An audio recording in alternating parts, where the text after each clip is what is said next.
Good evening बच्चों। C TET की तैयारी आई होप कि सबकी चल रही होगी, बहुत अच्छे से चल रही होगी। और सी टेट की ही हमारी जो नेक्स्ट कड़ी है उसमें हम देख रहे हैं ज्योग्राफी क्लास 6 एनसीईआरटी का चैप्टर नंबर 4। कल तक हम कर चुके थे अपना चैप्टर नंबर 3 पृथ्वी की गतियाँ यानी अर्थ ऑफ मोशन। आज हम देखेंगे मैप, मानचित्र देखेंगे। इससे एक दो क्वेश्चंस आते हैं आपके, ठीक है।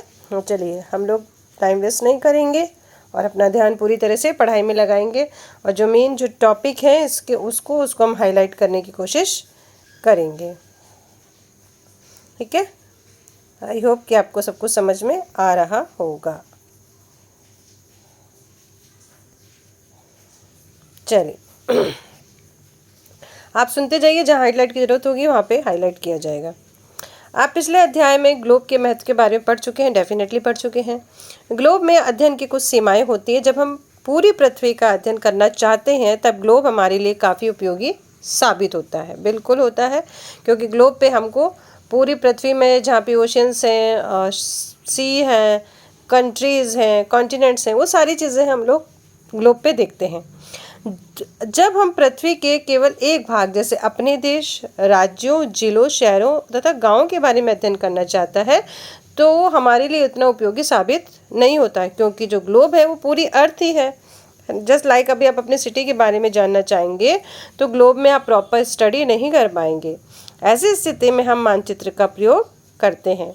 मानचित्र पृथ्वी। चलिए अब यहाँ पे से हम लोग अपना हाईलाइट करना शुरू करेंगे कि व्हाट इज मानचित्र यानी कि मैप क्या है। मानचित्र पृथ्वी की सतह या इसके एक भाग का पैमाने के माध्यम से चपटी सतह पर खींचा गया चित्र है। चपटी का सतह मतलब पेज पर आपने, लेकिन एक गोलाकार सतह को पूरी तरह से चपटा करना असंभव है। मानचित्र हमारी ज़रूरतों के लिए आवश्यक है। कुछ मानचित्र एक छोटे क्षेत्र को दर्शाते हैं और दूसरे मानचित्र में एक बड़ी किताब की तरह तथ्य हो सकते हैं, ठीक है। अब देखिए ये तो एक ये हो गया पॉइंट आपका। अब दूसरा पॉइंट यहाँ से भी आता है। हाँ देखिए, कुछ मानचित्र एक छोटे क्षेत्र को एवं कुछ तथ्यों को दर्शाता है।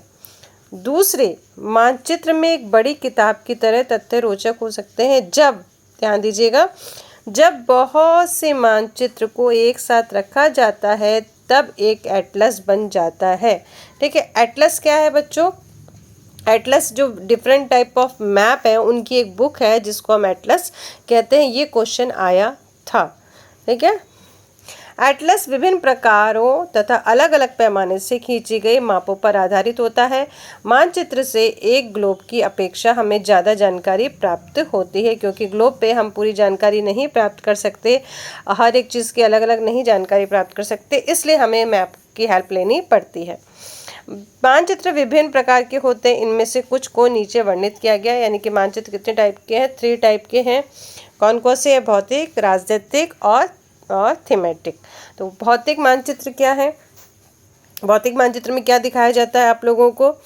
पर्वतों, पठारों, मैदानों, नदियों, महासागरों इत्यादि को दर्शाने वाले मानचित्र को हम भौतिक या उच्चावच मानचित्र कहा जाता है, ठीक।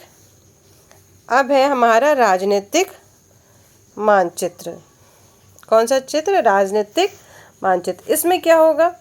इसमें देखिए, राज्यों, नगरों, शहरों तथा गांवों और विश्व के विभिन्न देशों एवं राज्यों तथा उनकी सीमाओं को दर्शाने वाले मानचित्र को राजनीतिक मानचित्र कहते हैं। जब आप अगर आपने देखा होगा, आप बोलते हैं ना कि इंडिया का पॉलिटिकल मैप, तो जब आप इंडिया का पॉलिटिकल मैप देखते हैं बच्चों तो आपको पॉलिटिकल मैप में ये जैसे ये ऐसे करके, ये ऐसे मान लेते हैं, थोड़ा सा ऐसे करके इंडिया, तो आप देखिए ऐसे अलग अलग ऐसे सीमाएं बनी होती हैं, ठीक है। यहाँ पे ये पंजाब, जम्मू कश्मीर, फिर ऐसे उत्तर प्रदेश, तो अलग अलग जो ऐसे होती है ना, तो ये क्या अलग अलग राज्यों को शो कर रही है ना।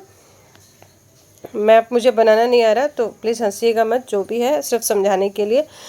तो इससे क्या पता चलता है कि हमारे ये स्टेट है, अलग अलग स्टेट है, राज्य बता रहे। और ये फिर अगर हम पूरा वर्ल्ड का मैप देखिए तो उसमें भी आप देखिए अलग अलग कंट्री को बताया गया है।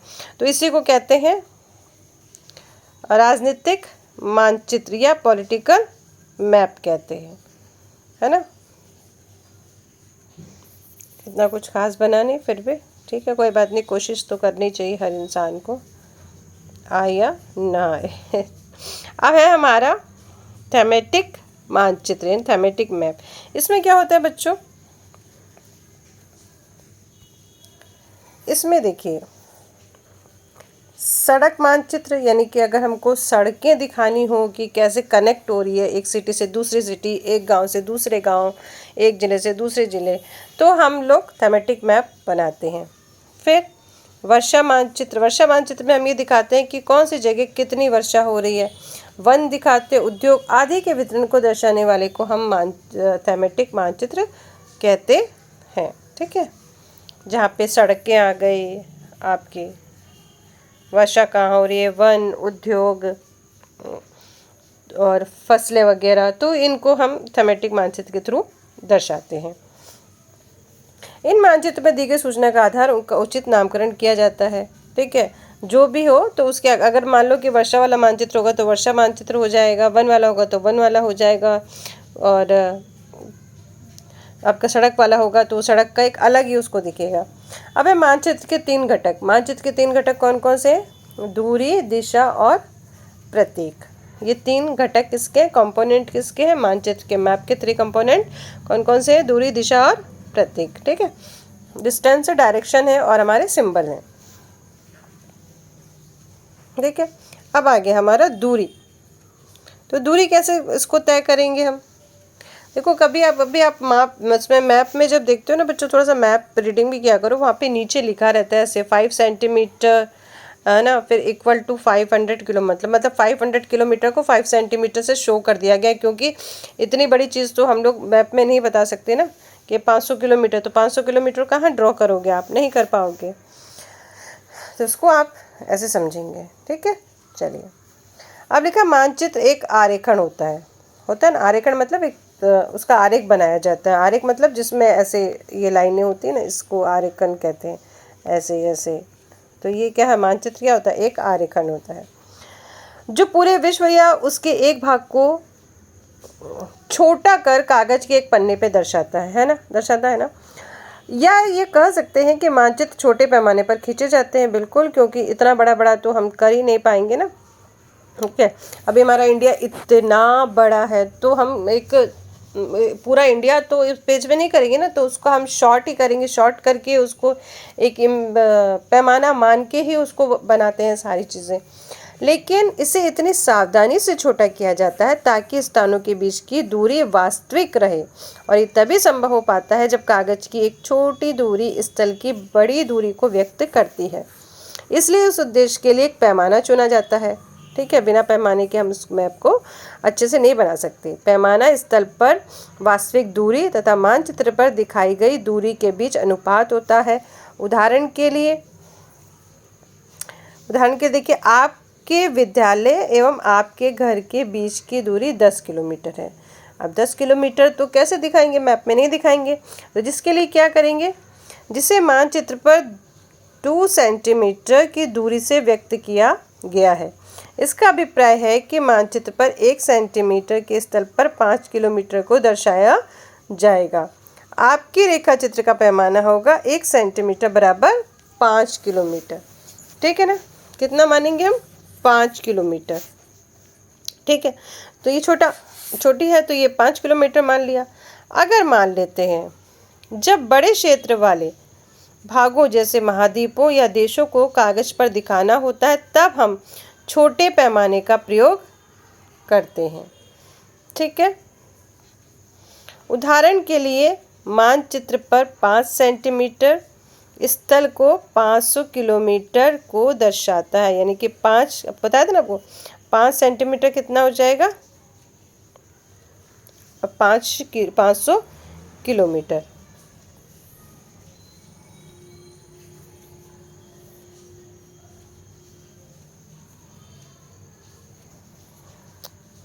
इसे छोटे पैमाने वाला मानचित्र कहते हैं। कौन सा? छोटे पैमाने वाला मानचित्र कहते हैं। ये क्वेश्चन घुमा फिरा के आपसे पूछा जा सकता है और ये क्वेश्चन आया था।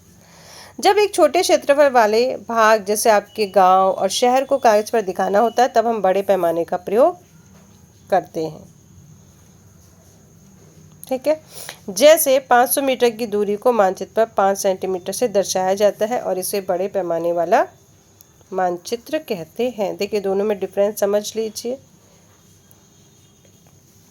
जब बड़े क्षेत्रफल वाले भागों जैसे महाद्वीपों और देशों को कागज पर लिखना होता है तब छोटे पैमाने का प्रयोग, यानी कि बड़े के लिए छोटे का प्रयोग करते हैं और छोटे क्षेत्र वाले के लिए हम किसका करेंगे, बड़े पैमाने का प्रयोग करते हैं। ठीक है, तो इन दोनों का डिफरेंस यही है। अब चलते हैं हम, ये तो हमारा क्या आ गया था, अब आ रहे हम लोग दिशाओं पे। तो बिना डायरेक्शन के तो कुछ होगा नहीं। पहले ये मैप है, मैप को आप देखिए। ठीक है, अरे सॉरी, मैप में देखिए हमेशा ऊपर क्या रहेगा, उत्तर रहेगा, है ना। अब उत्तर के बाद जब उत्तर हमको मिल गया है, उत्तर मतलब डायरेक्शन हमको मिल गई है कि नॉर्थ डायरेक्शन है, तो दूसरी डायरेक्शन हम इजी वे में कर सकते हैं, इजी कर सकते हैं, देख सकते हैं। तो ये तो मैप हो गया। अब ये मैप क्या बताती हैं, दिशाएं, डायरेक्शन हमको क्या बताती हैं। अधिकतर मानचित्र में ऊपर दाहिनी तरफ तीर का निशान बना होता है जिसके ऊपर अक्षर ऊ होता है। तो ऊ का मतलब क्या हो गया, उत्तर दिशा। ये आपको दिखाई दे रहा है, ठीक है, ये उत्तर।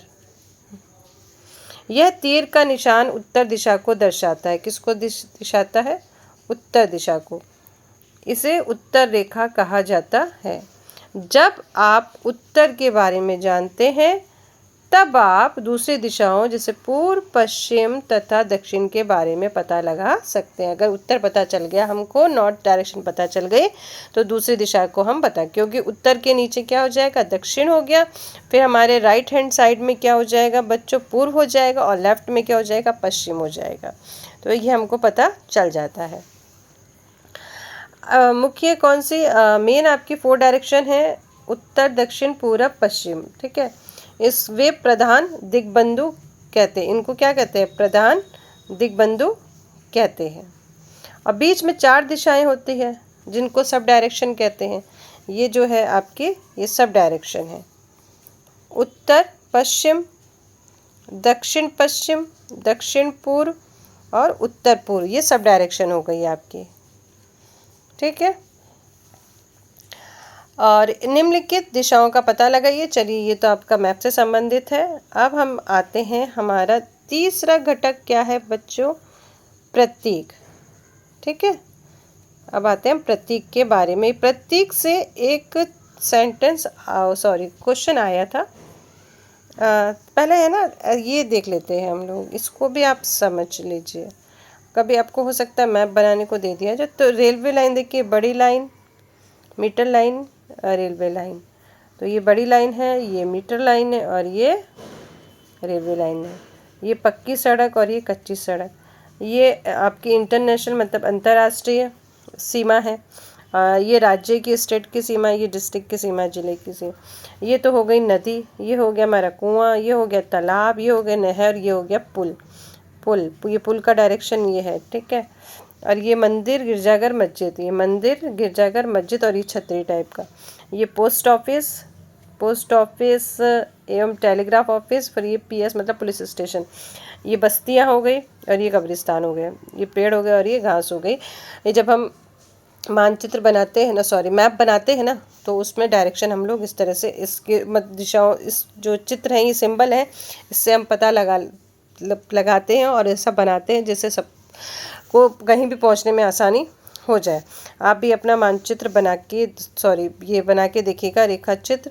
अब चलते हैं हम आगे, फिर से देखते हैं क्या है प्रतीक। प्रतीक क्या होता है, ये किसी भी मानचित्र का तीसरा प्रमुख घटक है। तो तो हमने पढ़ लिया ना, कौन कौन सा पढ़ा बताओ।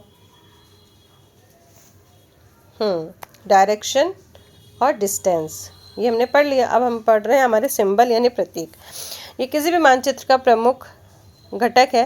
किसी भी मानचित्र पर वास्तविक आकार व प्रकार के विभिन्न आकृतियां जैसे भवनों, सड़कों, पुलों, वृक्षों, रेल की पटरियां, कुएं को दिखाना संभव नहीं होता, नहीं दिखा सकते ना इतना बड़ा बड़ा। ठीक है, इसलिए वे निश्चित अक्षरों, छायाओं, रंगों, चित्रों और रेखाओं के प्रयोग करके दिखाए जाते हैं। मतलब उसका कुछ भी एक हम सिंबल ले लेते हैं और उसी से उसको शो कर देते हैं कि ये चीज़ ये है। ये प्रतीक कम स्थान में अधिक जानकारी प्राप्त देते हैं। अब मंदिर तो हम बनाएंगे नहीं ना पूरा, तो मंदिर का क्या करेंगे, एक सिंबल बना देंगे तो उससे पता चल जाता है ये मंदिर है। तथा इनका अध्ययन करना आसान हो जाता है, तो बिल्कुल हो जाता है। अगर आप एक क्षेत्र की भाषा को नहीं जानते तथा आप किसी दिशाओं के बारे में नहीं पूछ सकते, तो इन चित्रों की सहायता से आप जानकारी प्राप्त कर सकते हैं। मानचित्रों की एक विश्वव्यापी भाषा होती है, इन सभी जिसे सभी आसानी से समझ सकते हैं। इन प्रतीकों के उपयोग के संबंध में एक अंतर्राष्ट्रीय सहमति है और ये रूढ़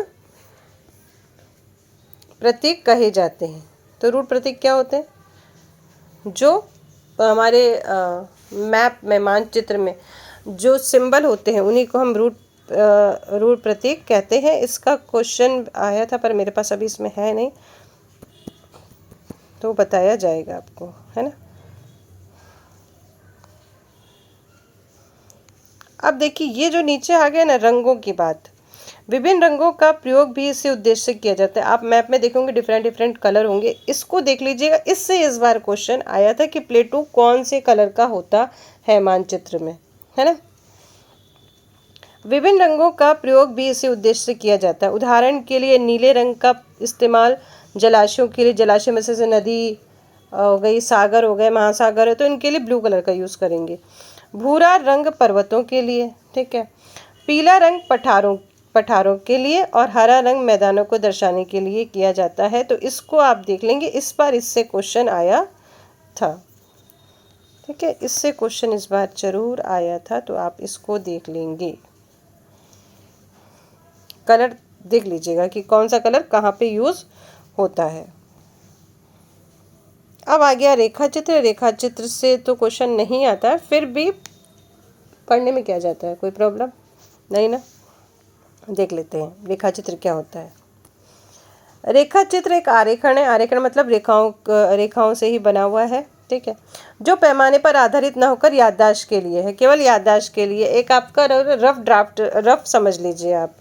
कभी कभी किसी क्षेत्र को कच्चे आरेखन की आवश्यकता वहाँ के एक स्थान से दूसरे स्थान के सापेक्ष दिखाने के लिए होती है।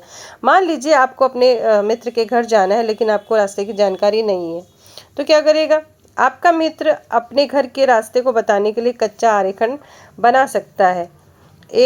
इस प्रकार कच्चे आरेख को बिना पैमाने की सहायता से खींचा जाता है, ठीक है। कच्चे आरेख को बिना पैमाने की सहायता से खींचा जाता है, यानी कि उसमें पता नहीं कौन कितना है, बस एक रफली डायरेक्शन आपको बता देंगे, जिसे रेखाचित्र मानचित्र कहते हैं। जस्ट लाइक मान लेते हैं कि आपको जाना है अपने स्कूल जाना है, ठीक है, और अब डायरेक्शन कैसे, और यहाँ पे ये मेन रोड है और यहाँ पे ये आपका घर है।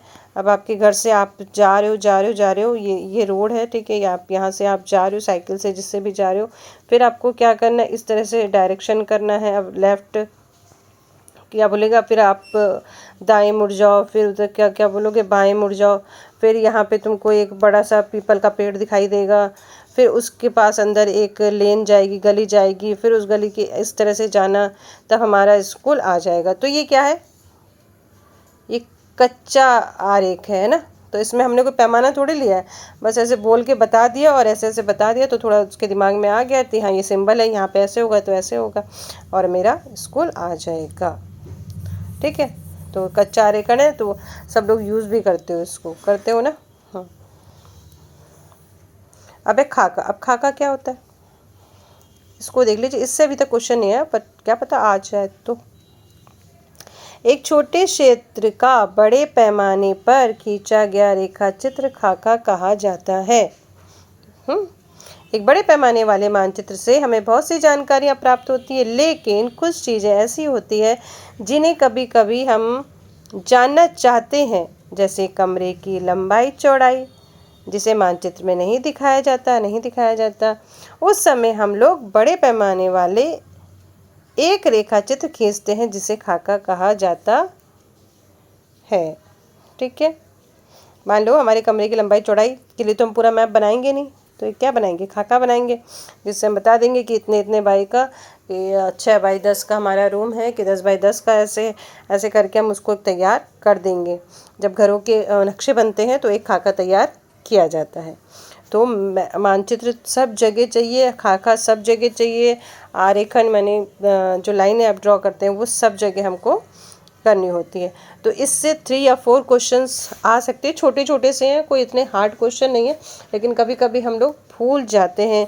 जैसे वहाँ आज इस बार कलर वाला आया था और आपके 3 टाइप ऑफ जो मैप ये आए थे, मैच इट करने को आ गया था मैप की किससे कि कौन सा मैप क्या है। ठीक है, तो आप इसको करिए और याद करिए। वीडियो पसंद आए तो बहुत अच्छी बात है। फिर मिलते हैं हमारे नेक्स्ट चैप्टर के साथ। हमारा जो नेक्स्ट चैप्टर है वो है पृथ्वी के प्रमुख परिमंडल, तो देखेंगे। तब तक के लिए गुड नाइट।